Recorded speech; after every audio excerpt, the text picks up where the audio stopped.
तर परभणी जिल्ह्यासाठी चिंताजनक बातमी आहे। परभणीच्याच कुपटा गावात सुद्धा कोंबड्यांचा मृत्यू झालेला आहे। परभणी जिल्ह्यासाठी ही चिंताजनक बातमी।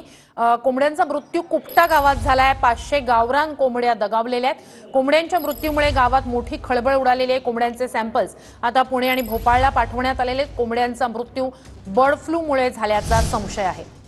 परभणीतलंच हे आणखी एक गाव ज्या ठिकाणी कोंबड्यांचा मृत्यू झालेला आहे आणि हा मृत्यू बर्ड फ्लूमुळे झाल्याचा संशय आहे।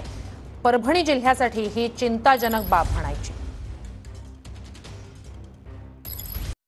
वेळ संध्याकाळी 7ची। देश महाराष्ट्राची महत्त्वाची खबरबात जाणून घ्यायची।